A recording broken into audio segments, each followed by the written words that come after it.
Welcome, everyone. Let's call to order tonight's regular session council meeting is Monday, August 19th, 2024. Thank you for being here. Say the Pledge of Allegiance, if you would, please. I pledge allegiance to the flag of the United States of America and to the republic for which it stands, one nation, under God, indivisible, with liberty and justice for all.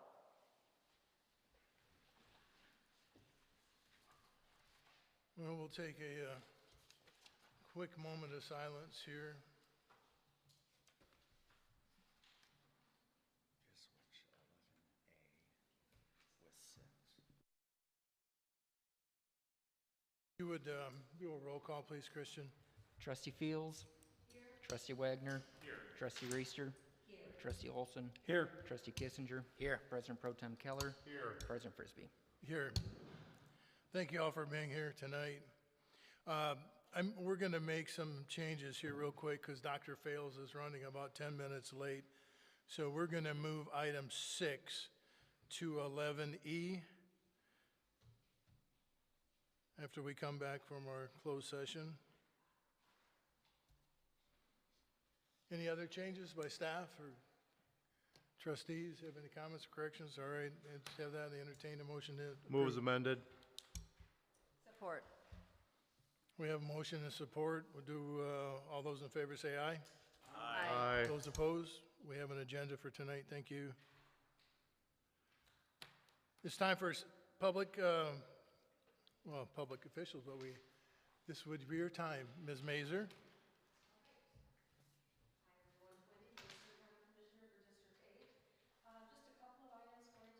Wendy, can you hit the button on, thank you. Is that it? Yep, forward, yep. Thank you. Okay, so the Justice Center, they're having their dedication on Saturday, September the 7th at 10 o'clock a.m., and there will be tours available. We're in the process right now of developing the 2025 budget. That will be going on for several months. Well, yeah, I guess you need to push it the other way. Is that better? Yeah. Okay. We're getting the head nod of affirmative. Okay, okay. And then this last weekend, the Woolen Preserve opened, the old Rotocoan camp over on Texas Drive, and they will only be open on weekends, Saturday and Sunday. They'll begin regular county hours, I think in May or something like that, so they'll be open 7 days a week. And then last, the Senior Expo Center, or Senior Expo, is taking place on October the 1st, and it's a great chance to go and see all the services that Kalamazoo County offers our seniors. So that's all I have. So thank you very much. Thank you, Ms. Mazur. Time for citizens' comments. Anything agenda related, this would be the time to bring it up. If not, we'll move on. My comments, I've got an update. So Jim and I and several others had an opportunity to meet with Dr. Grace. She's the new director for the Kalamazoo Foundation. They're changing their strategy a little bit to incorporate more of the county instead of focusing so much on the city of Kalamazoo. Dr. Grace was a phenomenal, exciting, just full energy lady, and they have an opening for a trustee.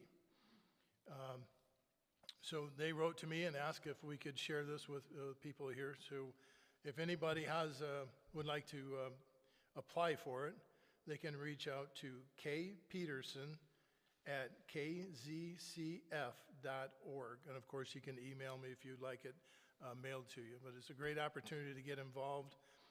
The philanthropy is just, these guys, this is what they do, and it brings a lot of value to our community. So they're looking for a trustee. Short of that, second to that, it's a good time to be Vicksburg. It's just all the good news and the publicity and the attention we're getting. We had an opportunity, the staff, Jim and the staff and myself and Carl had an opportunity to meet with Hillary Doe. She's the Chief Growth Advisor for the governor's office. Real interested in why they're hearing so much about Vicksburg, and came and happened to schedule it. on a Wednesday night for Berg Days, happened to be Where's Waldo month. It was just a phenomenal event. I thought it was just going to be more than a meet and greet, but it really turned out to be quite the production, so to speak. So really, really good things going on. So thank you all for what you do here to make it happen. So we'll move to the approval of the general consent agenda. Everyone had an opportunity to read it. Was there any corrections or changes? Hearing none, entertain a motion to approve the consent agenda. So moved. Second? We have support and second. Would you do a roll call, please, Christian? Trustee Olson? Yes. Trustee Kissinger? Yes. Trustee Reister? Yes. Trustee Wagner? Yes. Trustee Fields? President Pro Tem Keller? Yes. President Frisbee. Yes. So now is the time, we'll go ahead and we switched up with Dr. Fail, so we'll move into our closed session right now. We get a motion to approve that. Mr. President, I move we go into closed session. Second? We have motion to support. We do a roll call, please, Christian? Trustee Reister? Yes. Trustee Olson? Yes. Trustee Wagner? Yes. Trustee Kissinger? Yes. Trustee Fields? Yes. President Pro Tem Keller? Yes. President Frisbee. Yes. Thank you for all that is watching. Give us 10 minutes, I think. I trust we'll wrap it up.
Yeah, yeah. Mr. President, I move that we come out of closed session. Support. We have a motion to support. We'll do a roll call, please, Christian. Trustee Wagner, Yes. Trustee Kissinger, Yes. President Pro Tem Keller, Yes. Trustee Olson, Yes. Trustee Fields, Trustee Reister, President Frisbee. Yes. So we have a recommendation from staff, the support. The LDFA has given unanimous support to approve the village manager enter into the proposed purchase and development agreement. You want to do that, all right? Okay.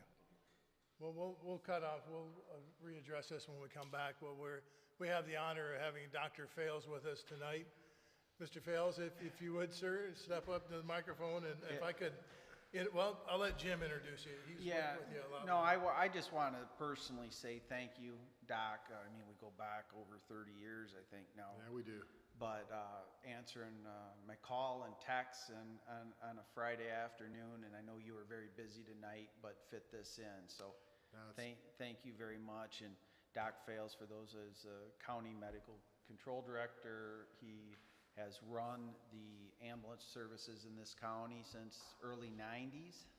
Yeah, 93. Yeah, and we'll say for another time the many times that you'd be comforted to have Doc Fales show up on your scene as a trauma surgeon, and business was taken care of. So thank you very, very much. Yeah. Well, he also works for WMU's medical school. Yeah, good day to be a Bronco. Yeah, well, Without further ado, Bill yeah, Fales. thanks. Well, what a beautiful building. I got the tour. This is like got to be the nicest township or village building, and the Comstock Township thing is, if you've seen that on the river, is nice.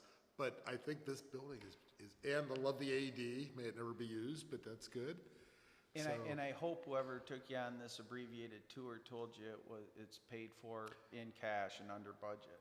Yeah, what municipality does that anymore? So that's, and you did mention something about it being by the water tower, and that was probably an understatement.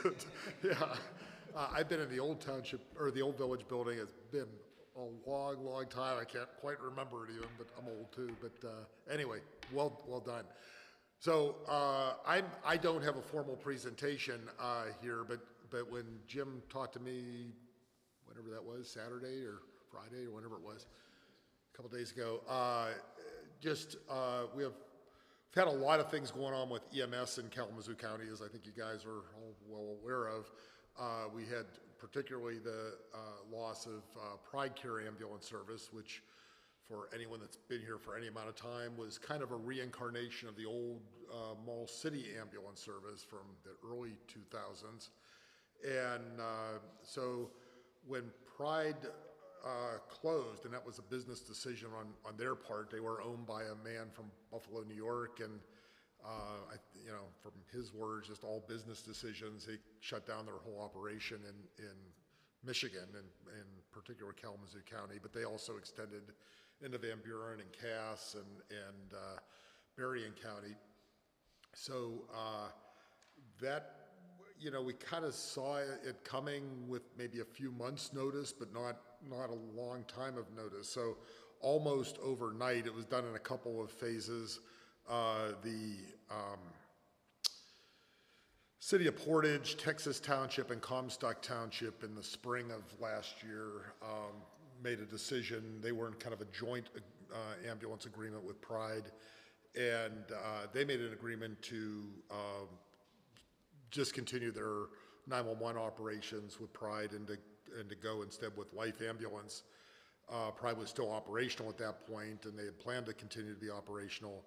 And that kind of left South County and Galesburg, Charleston, and Richland, kind of a two island areas, not really contiguous with the South County area and the Richland, Galesburg area. So then they were continuing to operate in those areas, and then with just a much more than a week notice, announced that they were going to be suspending all their operations in Kalamazoo, and then they ultimately went ahead and closed everything down. So that was a big that's kind of a thing that when you lose a provider like that covers that large area, that changes things. So almost overnight, we had to transition to effectively a single provider countywide service. The exception is Ross Township over by Gull Lake, and they have, for as long as I can recall, been affiliated with Life Care Ambulance in Battle Creek. They're contiguous with Battle Creek, and they have a base at the fire station in Ross Township. So they've continued to be, affiliated with them. But otherwise, Life Ambulances head to the county. And typically, when something like that happens, it's, sometimes it happens very quickly. But the way it should happen when there's a big change like that is it should be thoughtful and over many months. Typically, there's a good 6-month period to figure out the operations and the call volume and where to post ambulances and stuff. But to Life Ambulance's credit, they were able to respond pretty quickly and in taking on particularly the more populated areas of Portage, Texas, and Comstock. So that was about a year ago that took place. And then for now over 30 years, there's been the Kalamazoo Valley Intergovernmental Ambulance Agreement, or KIVA, and that's essentially it's a municipal purchasing contract, joint purchasing contract. For the first iteration was made in 1993, the year I came to Kalamazoo County, and originally the intent then was it was going to be multi-jurisdictional at that point. And there was an organization called the Kalamazoo County Council of Governments, COG, and they were pretty much had participation from all the municipalities in it, elected and appointed officials, and they kind of took that on as a potential project. And when it got down to the point of having to make a decision on each municipality deciding if they were going to be part of this or not, they all kind of dropped out. They got cold feet and kind of dropped out of the group. So the first iteration of KIVA was essentially just the city of Kalamazoo. And the population and payer mix and everything for Kalamazoo is big enough where they were able to do this. There's never been a tax subsidy for the ambulance service. And so for the first 10 years, and I think, I can't remember the details in that first one, but it's like a 4-year contract with 3 optional 2-year extensions or something like that is what was in it. If it was mutually agreeable by the city and the ambulance service, Life Ambulance. Life is who won the bid originally. And then the second time it went up for renewal, again, they opened it up to participation from the county municipalities, and a couple of them came on board, and that's when the KIVA name, I think, was created. So that was early 2000s, and then the last time it went out for bid was in 2014, where there was even some more jurisdictions that were on board. And this has really been, in my opinion, probably the only competitively bid performance-based contract that we've seen in Kalamazoo County in the 30-some years I've been here. It's got objective scoring criteria in the bids. Back in 2014, there were 3 services that provided responses. Each municipality that participated had a member on the search committee, the evaluation committee of the proposals.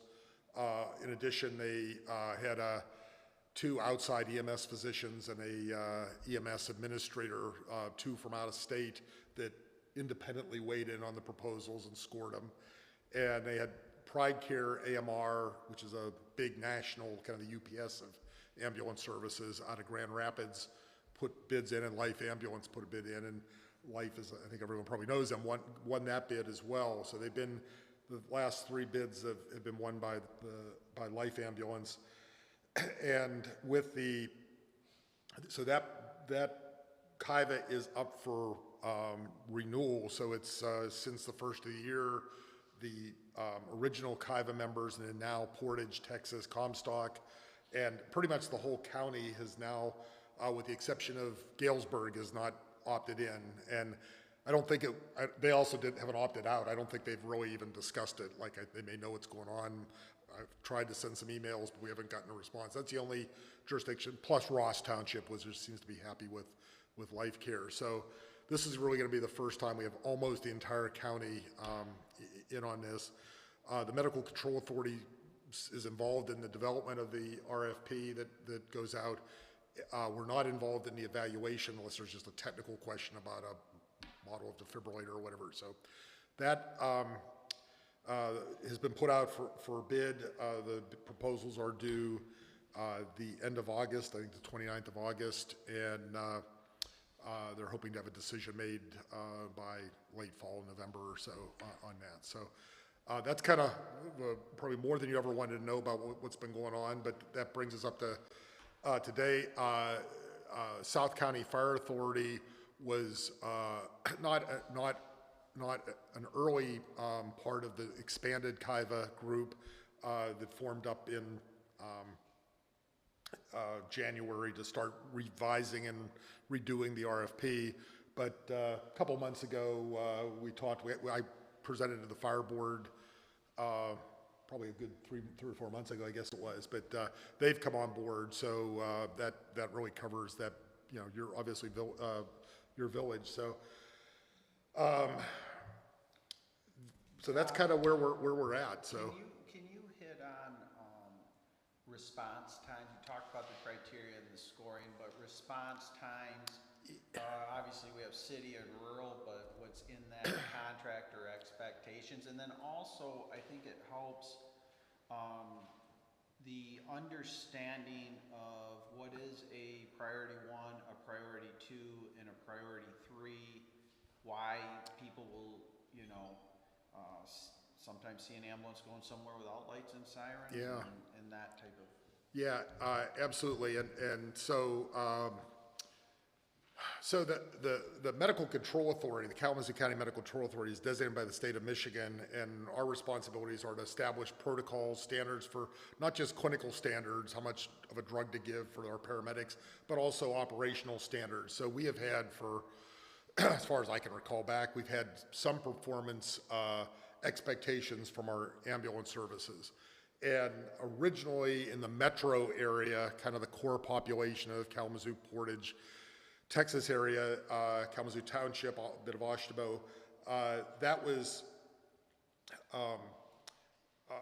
had a priority 1 response time target of 8 minutes with 90% reliability. And when we talk about EMS operations, we talk about fractile response time performance as opposed to average response time or mean response time performance. And without getting into the stats about it, but if you have we have a good EMS system, we have an average response time of, 6 minutes on calls. Well, that's great if you're in the first 6 minutes, but if you're in beyond the first 6 minutes, that tail can be way out there and still give you a pretty respectable sounding response time. So currently we have 3 priorities, priority 1, 2, and 3. Priority 1 is, and then we actually have a subset of priority 1s called echo calls, which is kind of calling all cars, get the village police to respond to almost always like suspected cardiac arrests, which are the most time critical emergencies we have to deal with. And police have now AEDs and they have trained personnel to respond. So that's been a big help. But typically priority 1, 2, and 3. So the priority 1 is a high priority. And this is based on an internationally used dispatching system referred to as ProQA, and it comes out of the International Academies of Emergency Dispatch. And they've been in existence forever. They're kind of the gold standard for public safety and particularly EMS dispatching. And essentially they use a structured caller interrogation process. So the calls come into County 911, and then as soon as it's identified as a medical call, they're transferred to Life EMS Dispatch, or Life Care for Ross Township, before that Pride. And Life's dispatch center is physically housed up in Grand Rapids, referred to as a control center, which is probably one of the largest dispatch centers, 911 or otherwise, you're going to see. It's pretty good size, pretty big operation. So they cover a large part of West Michigan. They have dedicated dispatchers for Kalamazoo County. they have call takers, so they identify the call as a medical call. They go, what's your complaint? You're having chest pain. And, you know, it's the response you get, what ends up being the prioritization is they go through these questions. Oh, I'm a 21-year-old and I pulled a muscle the other day and I'm not having any trouble breathing and I've been drinking some beer and my girlfriend said I should get it checked out. We're not sending, you know, we're not sending anyone lights and siren to that. We're not sending the fire department. If it meets the criteria that they have, you're going to get an ambulance. We have a 20-minute response time target to get an ambulance there. To be honest, the world we live in, when that patient gets to either one of our Kalamazoo hospitals, just with the volume of patients we get there, they'll probably wait a couple of hours with that kind of complaint in the waiting room, just because there's sicker patients and whatever. It is just kind of is the way it is. So that's a low acuity, that would be a priority 3 call. So it's you know, you're going to get service, but we're not, you know, in that ambulance can divert to a higher priority call if that comes down. But if you're a 45, 50 or older person and you're having chest pain, you really don't need a whole lot more questions to ask. You're going to get a priority 1. That's going to be the fire department and the ambulance, both coming lights and siren, and try to get there and provide stabilizing care. And then the priority 2 calls are predominantly calls where we're not really sure what's going on. So it's kind of an unknown emergency. The most common is a motor vehicle crash where a passerby sees a car off the road and might be a guy changing his tire or a guy hit a deer or whatever, and they're afraid to stop and they call 911 and we don't really know what it is. So we send the fire department on that and we get an ambulance going on lights and siren to respond to those. The vast majority of those end up being relatively low acuity. So that's kind of our priority status. And what we've established had established in the metro area was an 8-minute response time target, and it was a 12-minute response time target in the non-metro area. That was also it was a different system then. We had Pride Care that had a building in South County, had a station there. They had a truck up in Richland, so the ability with Pride where they were to cover those areas was a little bit better than what it is now, just with a relatively abrupt change, even though it's been about a year.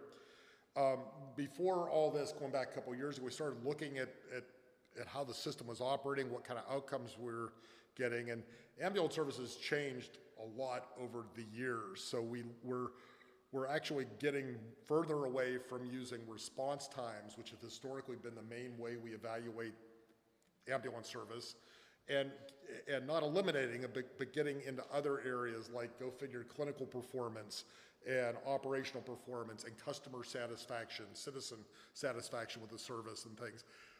Just like a month ago, and I'll get Jim it's a pretty quick read. It's like a 1-page document that 13 national organizations from EMS, fire service, the National Association of Local and County Administrators, or some group like that of municipal leaders, not specifically to EMS, all signed off on this.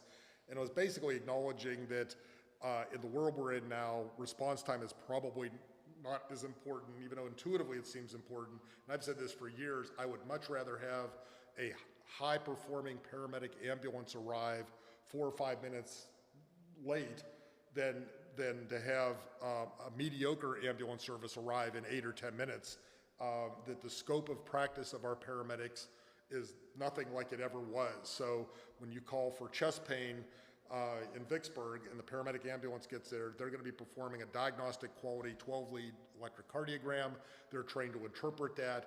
They will be calling the ER docs up, and they'll be waking cardiologists up on a snowy night at 3 o'clock in the morning so that you can go rapidly directly to the cath lab and have your heart attack fixed. That requires extensive training. Kalamazoo County, one of the areas we've tracked for many years has been our performance with cardiac arrest. Countywide, if your survival rate for all coming cardiac arrests in Kalamazoo County is about 14%, which may not sound great, but that's a condition where you're universally dead if a bunch of stuff doesn't happen pretty quickly and right. Statewide and nationwide, it hovers around 7%. So it's about double what those rates are. If you have this type of cardiac arrest that's most amenable to treatment, where you have need a defibrillator, the survival rate in Kalamazoo County hovers around 50%. Discharged from the hospital neurologically intact. And that's the result of the work the fire department does. It's the work, we've had some wonderful saves with the police responding on cardiac arrests in the county in the last couple of years. And it also is a tribute to the really excellent care provided by our paramedics. So 50% survival rate, back to paying taxes, assuming they paid taxes ahead of time. And that's compared to about 25%, again, double what the national and state survival rates are. To put it another way, if you looked at our overall survival rate, and if the rest of the state of Michigan had the survival rate of Kalamazoo County for cardiac arrest, there'd be about another 540 people alive in the state, which is, we think, pretty significant. So we have one of the higher survival rates in the country for that particular condition, which granted is only about 1% of all of our cardiac arrests. So my point, I guess, with this is it's a lot more than just response times. We actually did something probably now about 6 or 7 years ago where we actually looked at things and we had agreement. We talked to hospitals, we talked to our agencies. We actually relaxed our response time targets, which seem counterintuitive, but we went from, in the metro area, from 8 minutes to 10-minute response time target for priority 1. And for the priority in the rural area, that went out to a 14-minute target response time. And part of that was also predicated on where the ambulance services were and what they were serving. So we had Pride Care covering Portage, which is a relatively high call volume area. And so what we did is we redefined what we stopped using zone 1 and zone 2. And I mean this as a compliment. I don't want to call Vicksburg a metro anything. It's still a nice town, you know, in my opinion. So we didn't want to call it metro and non-metros. We called zone 1 and zone 2. But what we did was we added the villages of Vicksburg and Schoolcraft to the zone 1. So with a hope of being able to hit a response time of 10 minutes on those priority 1s. That was doable to some degree with Pride based in South County, but when they went away, you know, Life has been working to try and provide better coverage down south. They have an extremely sophisticated dynamic deployment system where they try to move ambulances out into the rural areas, which still allows them to respond into the metro area with a good time, but they're trying to position those ambulances further to the south, to the west, and into the east. And it's constantly in evolution. So whoever ends up getting this new KIVA contract, the response time performance areas are still the same under med control, and that's what they reference. But I think we have a recognition that there's a need to do things better in the southern part of the county. And there's some other areas that are a little more challenging, the far west part of the county, Alamo up to the northwest and so forth. So that's kind of what we have in place now. We are getting really close to start to rethink some of this even further.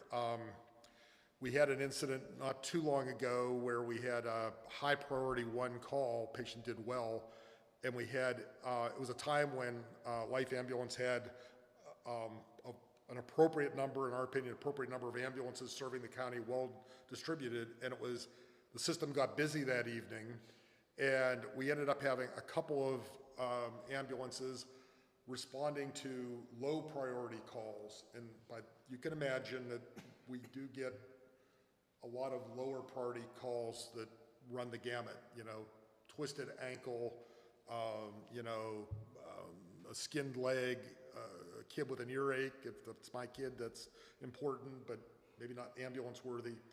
So the ambulances had handled those. There was a couple emergency calls went out, and then this high priority call came in, and before mutual aid could get into the county, now we have another call. So we started looking at that, and it's like we're sending an ambulance, or kind of the way it worked out, it wasn't our last ambulance, but then the last couple of ambulances got dispatched on other emergencies for these low, very low acuity calls. And these are not, you know, these dispatchers are super well trained. Most of them are paramedics. They're following nationally, internationally adopted criteria. And they say, okay, this is a low priority 3 type call, and even we've looked at the data like a 3A and a 3B. The 3B is like super low priority call. These are people that might wait 4 or 6 hours in an ER. They're not being rushed anywhere when they get to the hospital, yet we're putting the citizens at risk by committing some of our limited paramedic units to handle these calls. So one of the things we've done in the last couple of years, we put basic life support non-paramedic ambulances into the county that are available to handle some of these low priority calls. That seems to have worked out really well to kind of protect the paramedic units. And as I mentioned, we have a 20-minute target to try and get an ambulance on these priority 3 calls. And when we now look at the data, we realize these patients don't require any kind of advanced life support care at all. They need a ride to the hospital, an Uber more than an ambulance. Under the statute, we have to respond someone under the Michigan Public Health Codes. We can't say, no, this is something we can't go to. What we can do is we can redesign the response time system. So is there a subset of calls that we consistently respond to in EMS where predictably with high degree of confidence, based on tons of calls prioritized the same way, we can allow for safely a 40-minute response time instead of 20-minute? How about a 60-minute response time for these calls that we have less than 0.1% get an IV, get medication, let alone a defibrillator or anything. So we're on the verge of redesigning some of this stuff and to say, look, we're going to prioritize keeping those paramedic units in service so that they can stay south and west and everywhere else, and we'll have our BLS units. They may drop a patient off at the hospital, and you've got a priority 3B patient in Vicksburg. They're going to turn around and they're going to get the patient within 40 minutes or 45 minutes. We haven't figured out what that right term is. This is going on in high-performing systems around the country on an increasing basis. One example we give is Colorado Springs, Colorado. EMS systems run by the fire department there, and they adopted a policy. If it's a priority 1 call, they are going to get there within 10 minutes, high reliability. You can count on us. We're going to be there for you. If it's not a priority 1 call, they're going to get to you when they can. And that's what they presented to the city commission. And the city commission said, we get it, that we're having chest pain, we're having a seizure, we're having trouble breathing, we're unconscious from a diabetic problem. That's what we want the EMS for. No offense to anyone that's ever called EMS for twisted ankle, but that's not how we can put the public safety at risk. So that's starting to happen more often. That's also what we saw with this position paper from these different organizations that said, response time is something that should be considered, but there's an awful lot of other performance metrics that need to be thought of. So kind of rambling on about the stuff, but it's we're seeing EMS in evolution. We're seeing emergency department care in evolution. State of Michigan, about 2 years ago, passed legislation called Systems of Care, where they recognize, we've had a trauma system in the state of Michigan for a number of years now. They're recognizing cardiac and stroke as something that really requires a thoughtful system to get the right patient to the right facility in the right amount of time. Some patients with mild strokes can stop off at Sturgis or Coldwater or whatever, but increasingly what we're seeing is other, bypassing, just like we've done for trauma for a number of years, bypassing, Three Rivers or smaller community hospitals and going directly to a more tertiary advanced hospital. What allows that to happen is having good, highly trained paramedics that can safely transport these very sick patients to give them the best chance of a good outcome. I mentioned earlier, our system, Ross Township, I think, has a small subsidy that they provide to Life Care Ambulance. But aside from them, we have our ambulance service, when Pride was here, and now with Life, there is no tax dollars to support the paramedic service. I do EMS stuff. I've been doing that my whole career. Talk to other colleagues in other states and municipalities, and they hear about a system with high performance standards, very high clinical standards, that gets zero tax dollars, and they can't believe it. That's unheard of in the world we're in. When Pride left Michigan, one of the areas that was impacted most significantly was Cass County. And we actually kind of looked at the area. It was a big part of northern and central Cass County that demographically wasn't a whole lot different than South County. Population was similar, et cetera.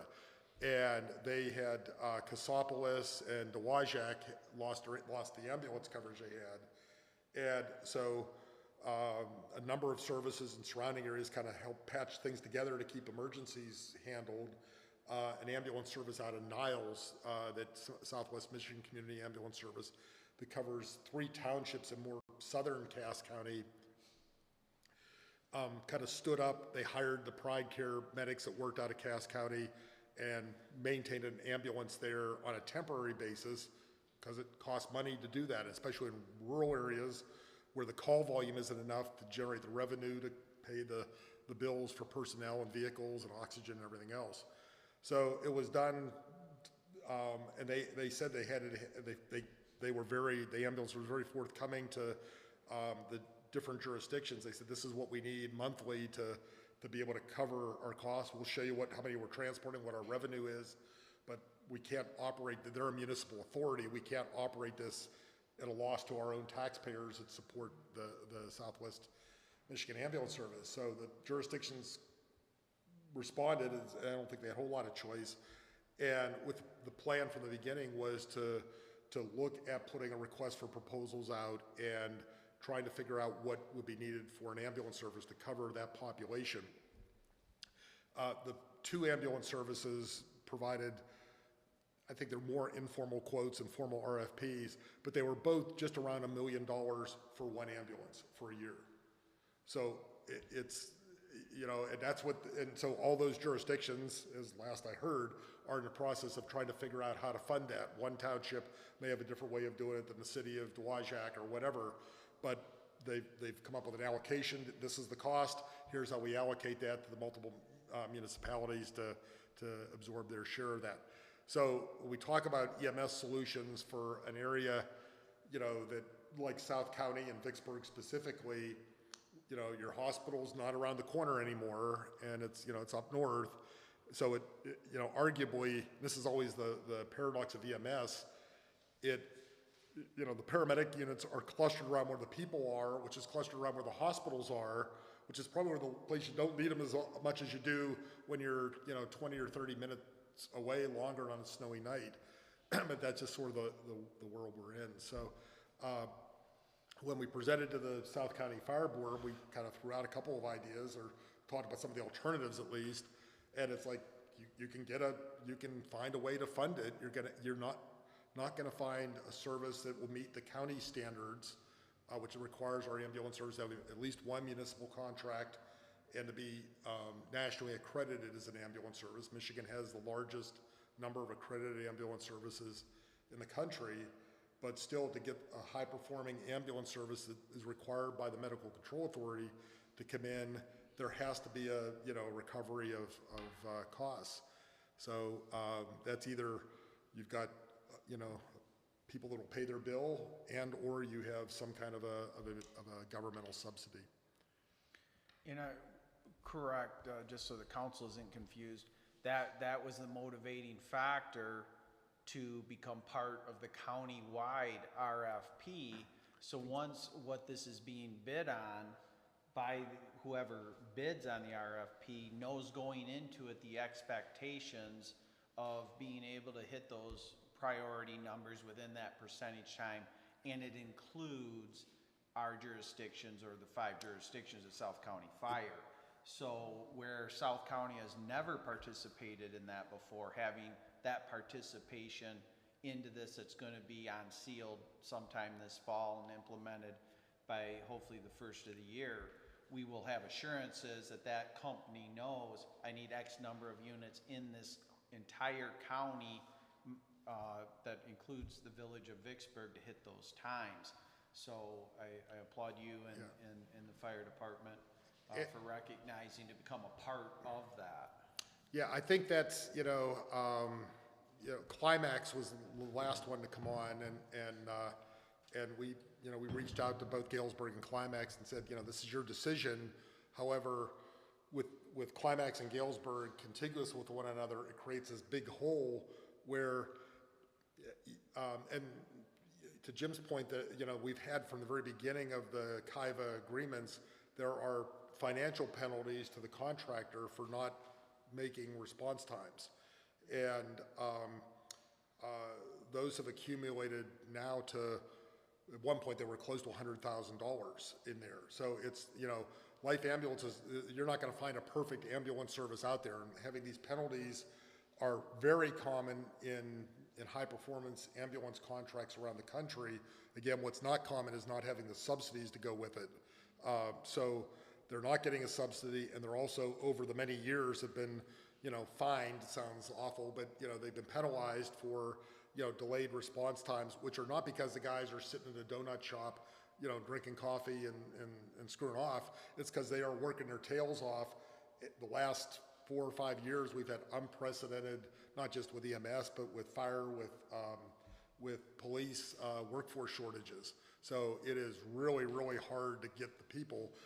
The needle is moving in the right direction now. The state legislature a couple years ago put out $30 million of funding to get people into doing EMS and EMT and paramedic training.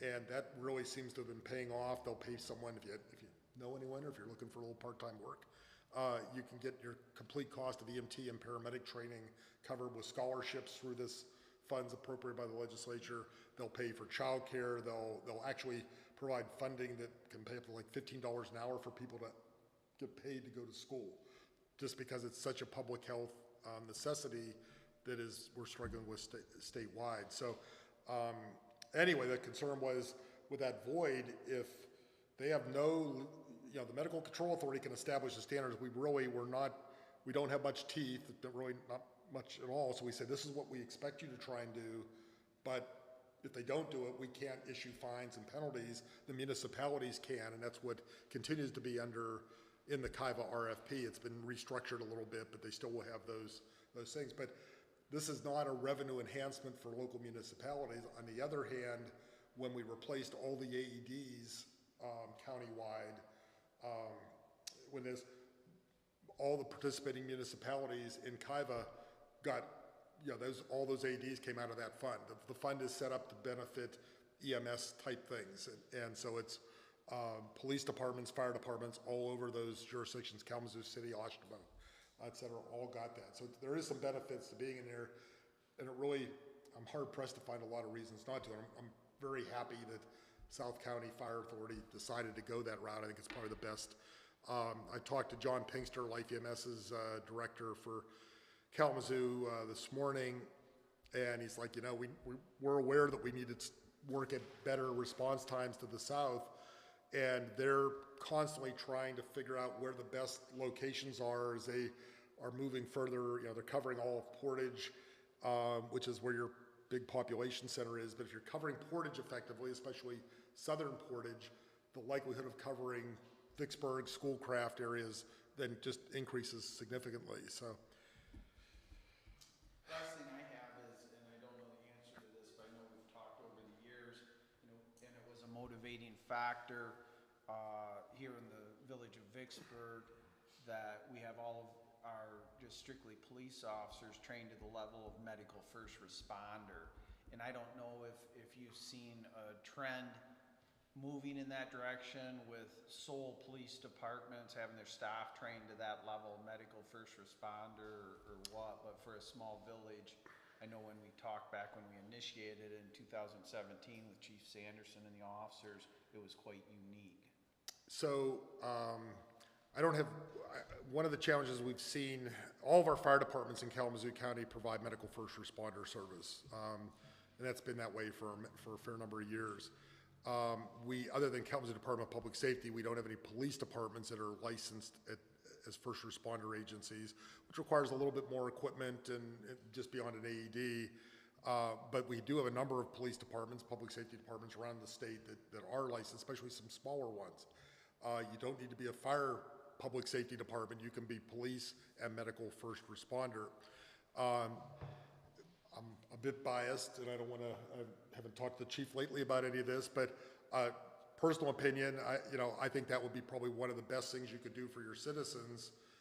You have to put an investment in on the front end, and But once you've done that, there's some continuing education requirements, and one of the advantages of participating in the KIVA agreement is there's a requirement that all of the expendable supplies that are used are replaced by the contracted ambulance service. So there's some front end costs, but then it really should be relatively smooth when you get. I don't know how often you're getting new officers coming in, but we run a couple of first responder courses every year in Kalamazoo County between the City of Kalamazoo and KVCC and the County Fire Chiefs Association. So, I think that would be, and the requirement from the state is, under the statute, is you have to have one licensed vehicle available to respond 24/7. And so I'm not sure, if the police department's up at staffing 24 hours, 7, that's great. And and there's also no problem with, it would make sense to coordinate with South County Fire in a way that complements each other, but I think that's definitely worth looking into. We used to, when we talked about the ambulance response time target of 8 minutes, that goes way, way back to the 1980s when they published a paper from Seattle, Washington on their cardiac arrest survival, and they looked at it for each minute that took the paramedics to get to the scene for the cardiac arrest. And when it took paramedics longer than 8 minutes to get to the scene, that's when the survival from cardiac arrest started to plummet. And so from that point on, that became the gospel. Every municipality was targeted, we got to do this 8 minutes to save lives. Well, guess what didn't exist in the 1980s when they did the study? What's on the wall there? An AED. And it wasn't that they were getting the paramedics there with meds and tubes and things, they were getting a defibrillator there.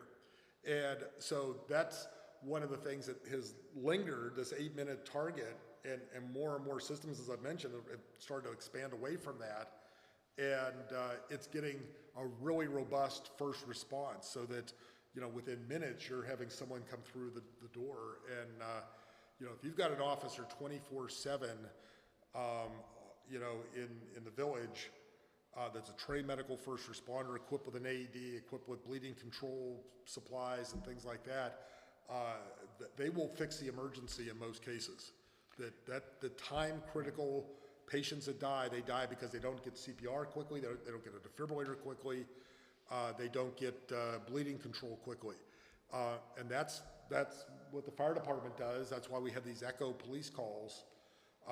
When we look at the city of Kalamazoo with cardiac arrest survival, we talked about countywide 50%. In the city, it goes up to like 65%. Almost 2/3 of the people that suffer this subset of cardiac arrests leave the hospital alive. So someone has to see the person collapse, and it has to be a cardiac arrest that needs a defibrillator.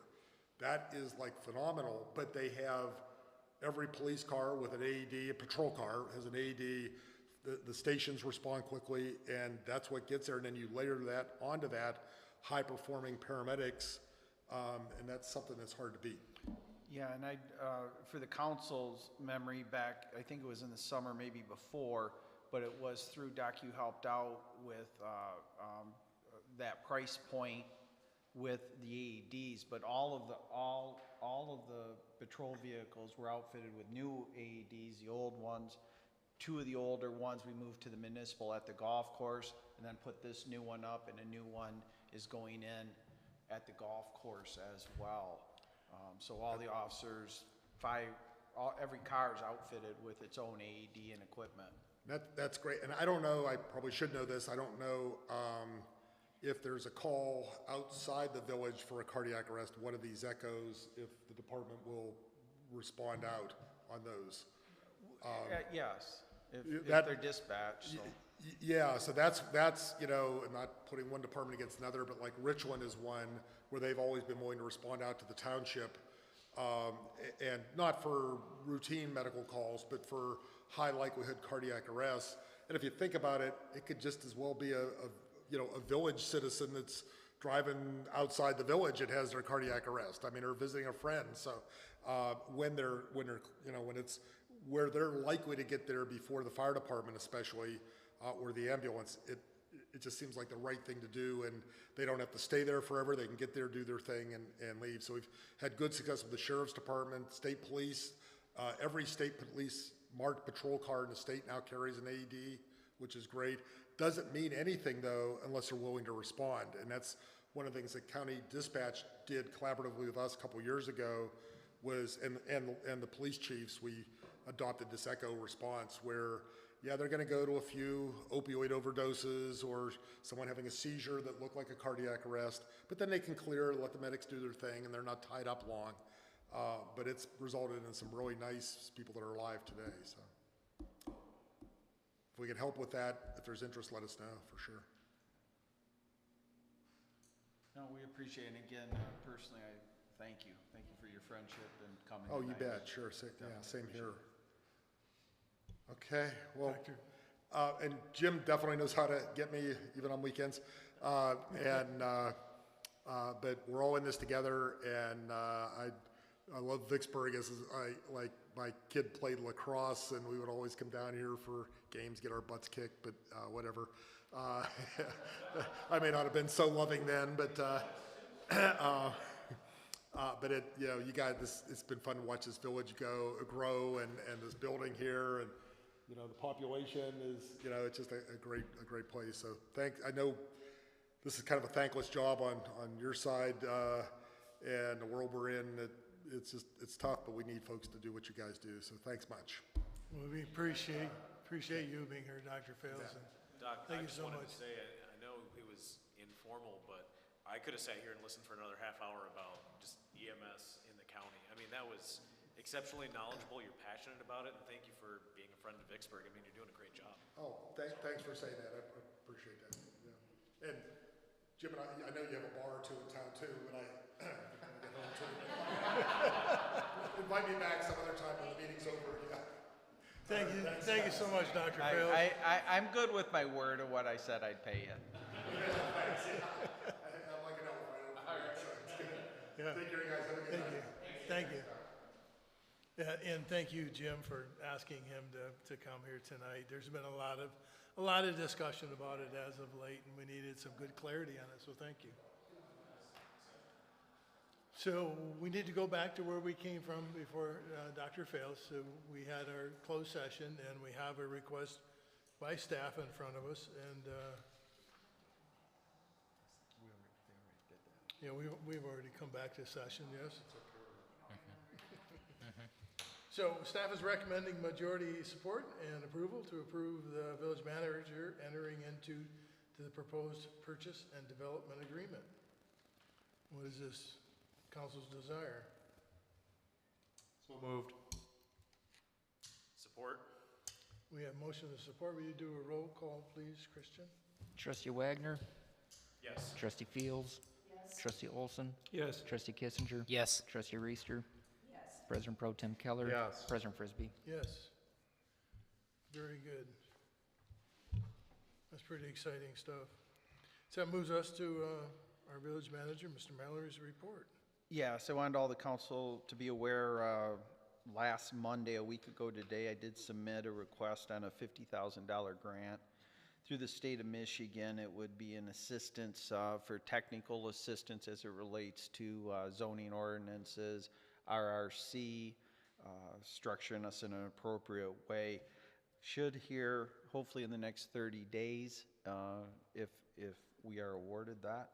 I also submitted an $11,770 grant to CN Railways, and that is interesting.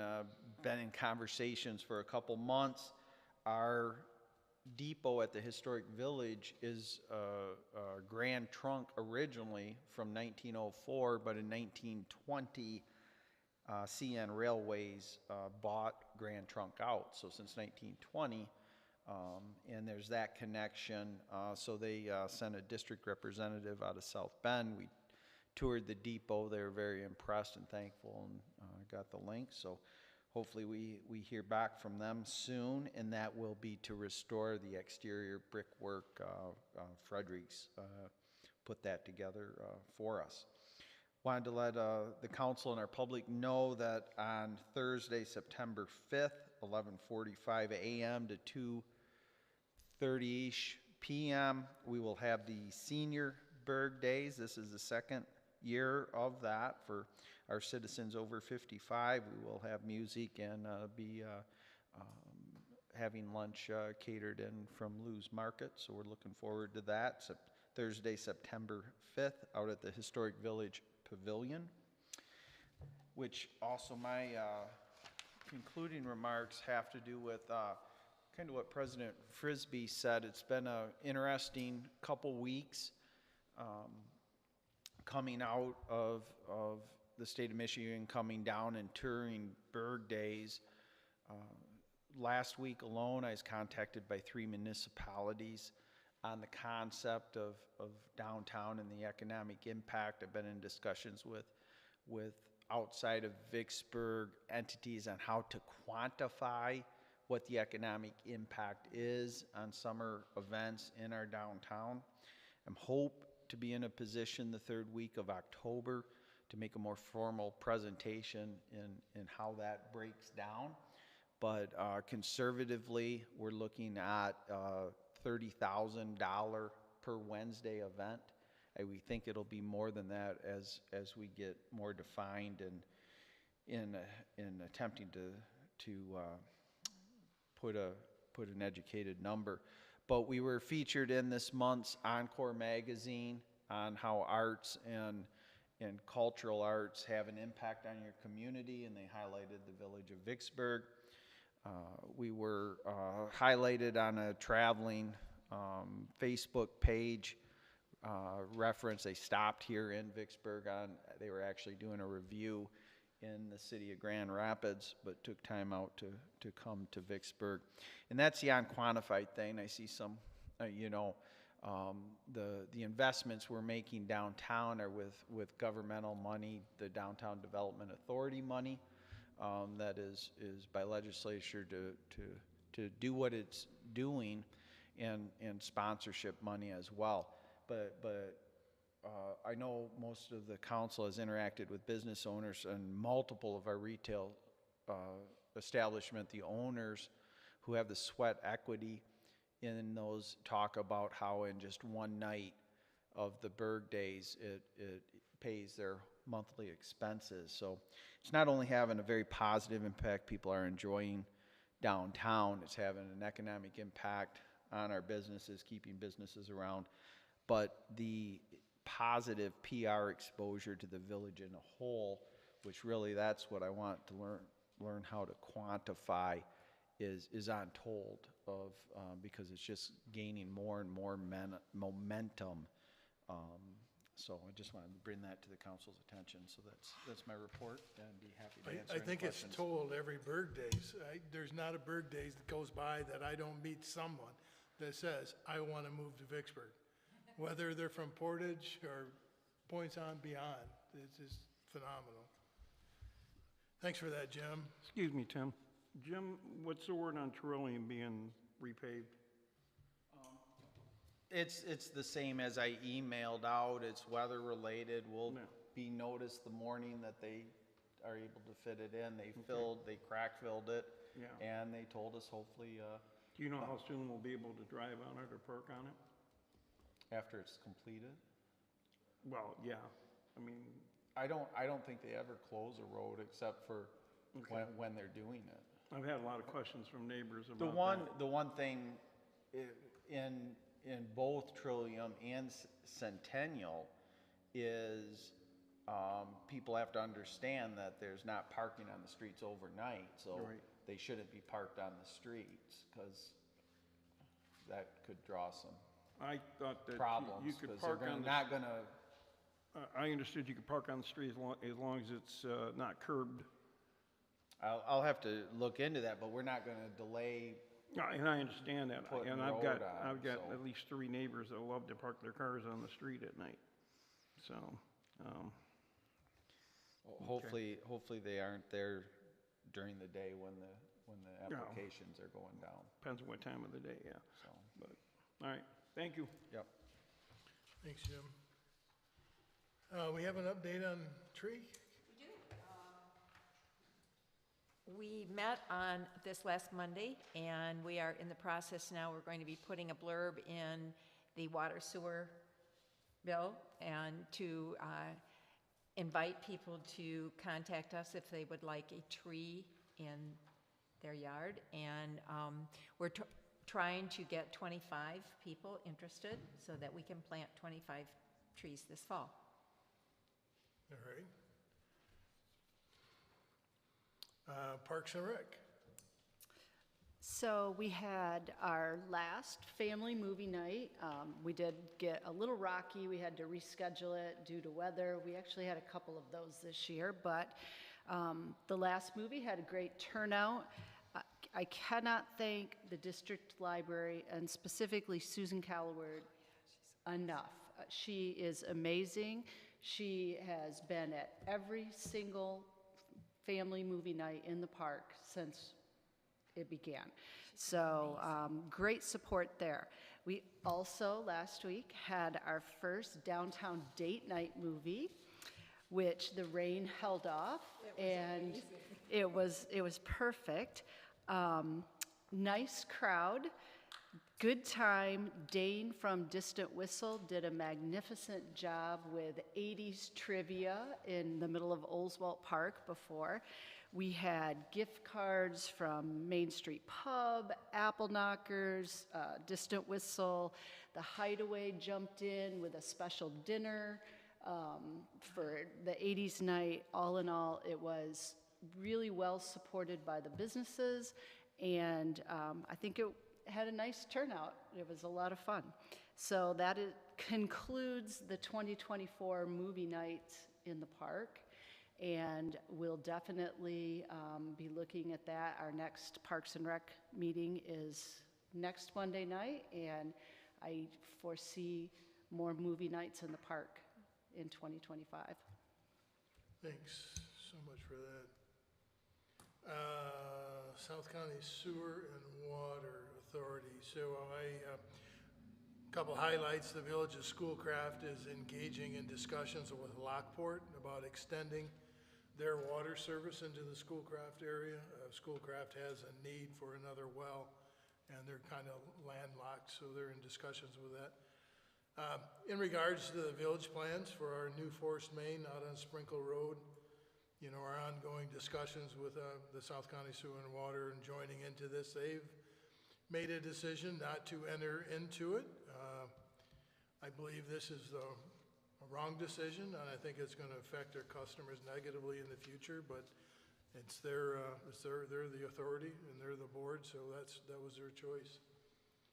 I sat in on Carl's behalf on the ambulance service. There was a 54% rise in ambulance calls, and Dr. Fales spoke to them, and they think there's a reporting issue going on. It's just very unusual about the way they're capturing the data. So he was pretty sure, and they were looking into it.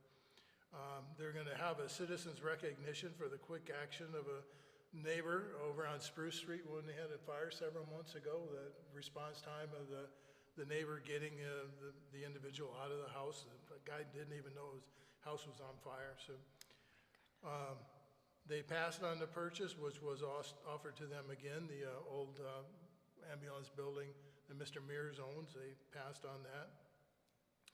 They had a draft audit. I believe their formal audit will be coming up at the next meeting.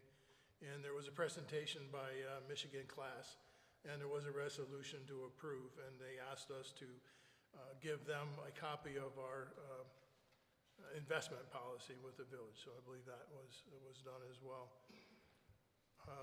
And did those forget M-Class? Class stands for Cooperative Liquid Assets and Security System.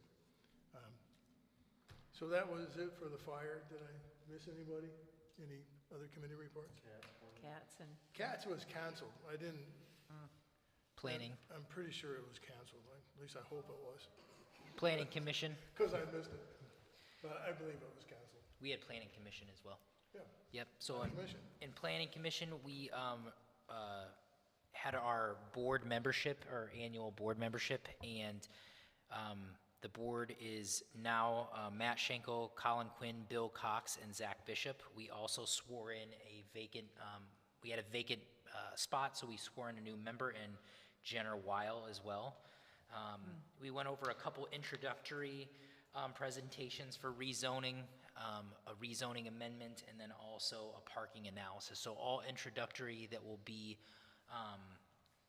down the road in, I believe, October. We'll talk more about those.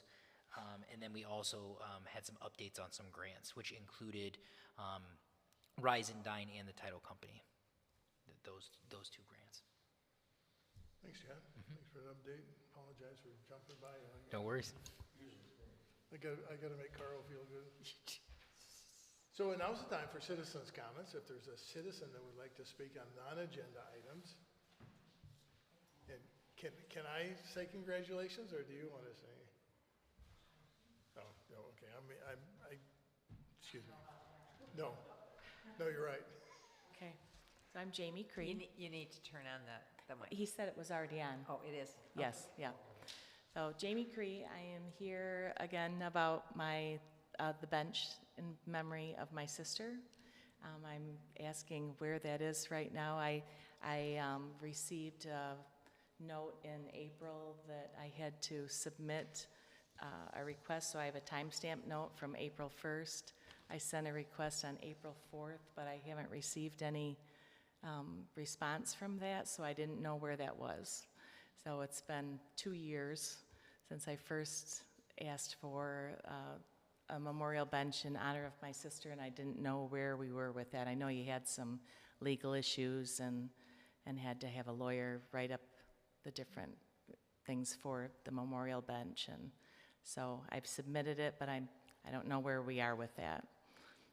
And I was wondering if you had any information. I'm kind of disappointed on the communication. Yeah, so we're gonna do them on the bike path trail. Yes. And then tomorrow morning, I'll email you the benches that were selected. Okay.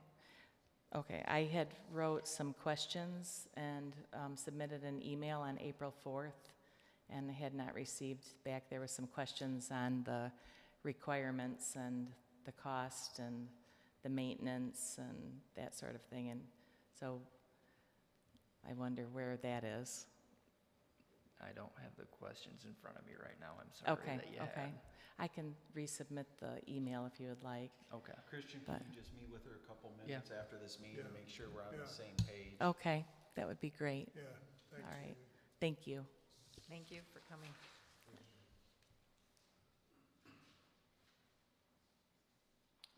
Takes us to trustees' time. I'll start with trustee Olson. Thank you. Scott, I understand your son Cameron is enrolled in the KBCC Police Academy. Congratulations. I met Scott's 3 boys when they were here in Vicksburg one time. 3 sons to be proud of, most definitely.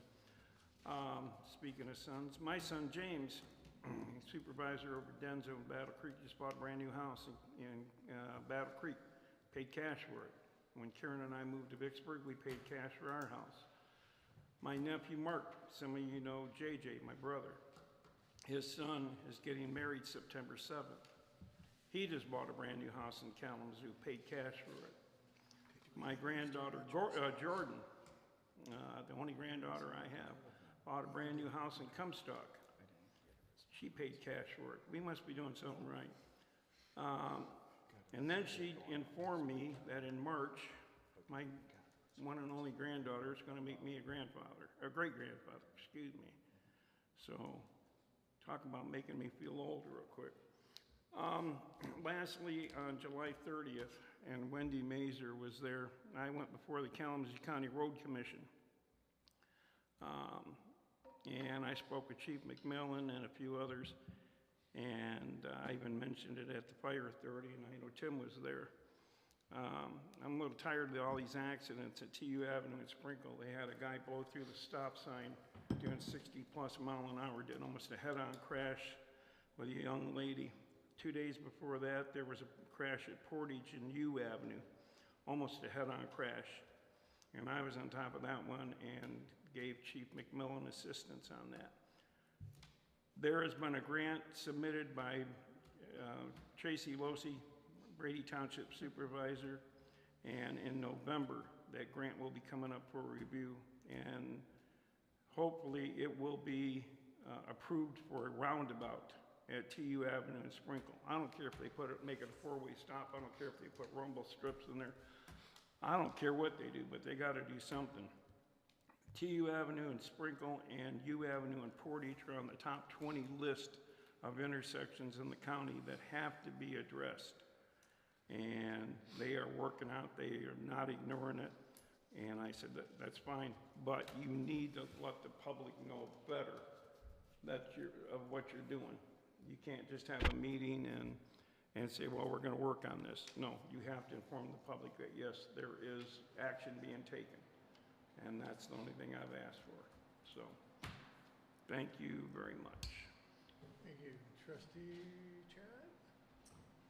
Good evening. I did my first Berg Day, not last week because I did miss that one. I apologize again, Tim.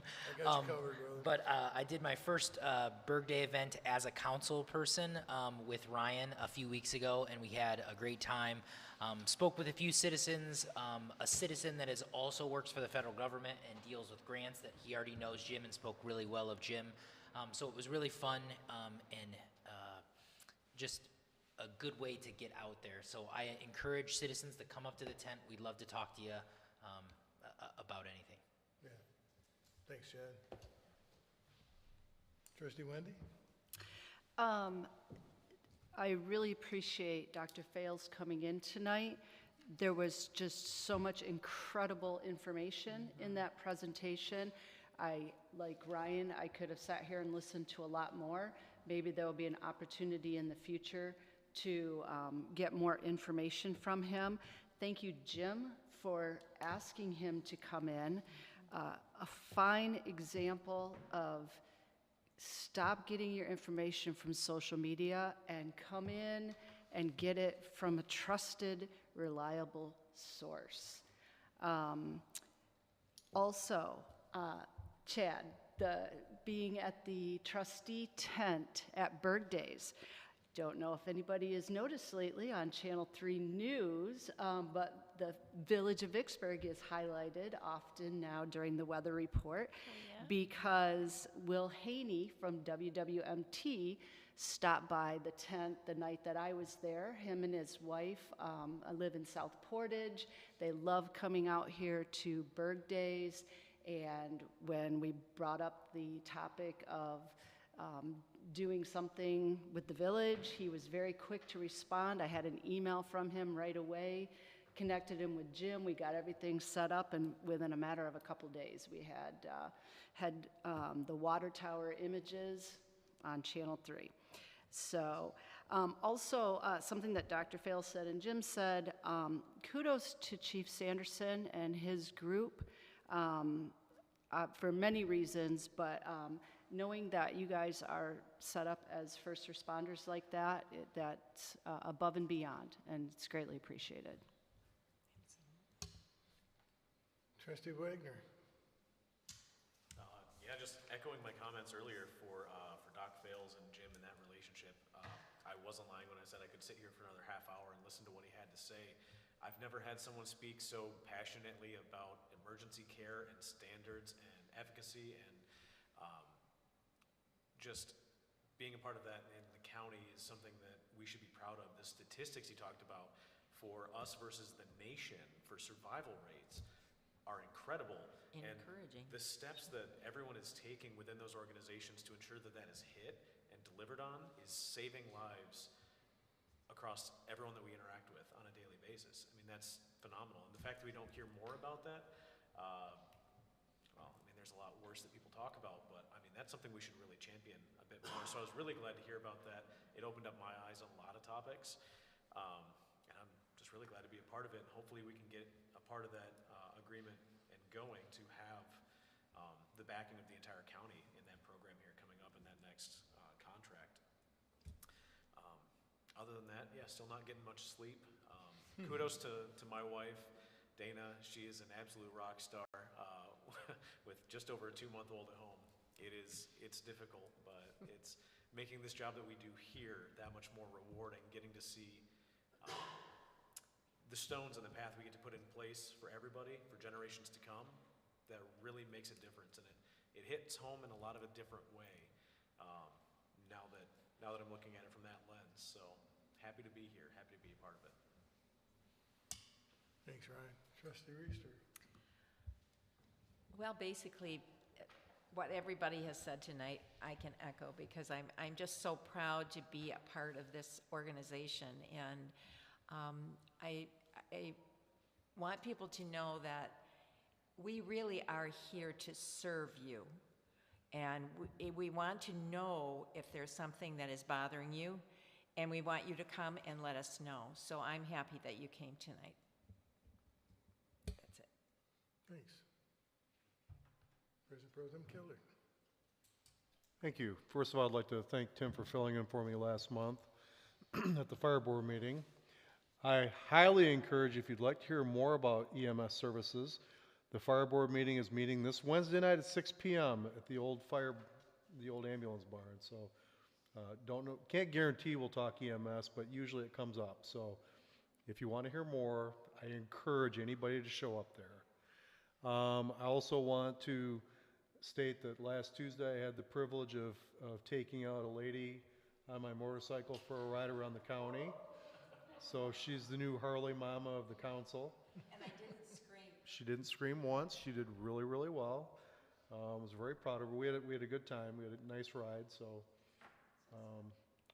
looking forward to the Berg Days coming up, and high school football starts for me this coming week. So we'll be busier than the fall. And that's it. The summer will be over, wrapping up when the school year starts, and back to the 2 a month. So thank you all. And yeah, I had an opportunity through Jim to had a long conversation with Dr. Fales a couple months ago when the fire authority was kind of in the prefaces of making that decision, and I was just blown away about his knowledge and expertise. So thanks, Jim, for asking him in. And thanks, for this council for giving the authority to train our police and the first responders. So we're really, as he said, we're very fortunate to have them trained as good as we are. And as the events unfolded over the last several weeks and month, this conversation has come up, and that's the way I preface it, is we have one of the best medically trained police forces in the county, if not the state. So there's a lot to that. So if you need more training budget, talk to Jim, talk to the council.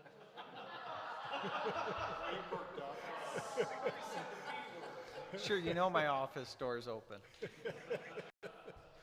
But no, job well done to your team. So tell them how appreciated it is, if you would, Scott. And that was it for me. I would ask each one of you, just see me before you leave tonight. I've got something I want to give you. Other than that, I'll entertain a motion to adjourn. So moved. Second? We have support.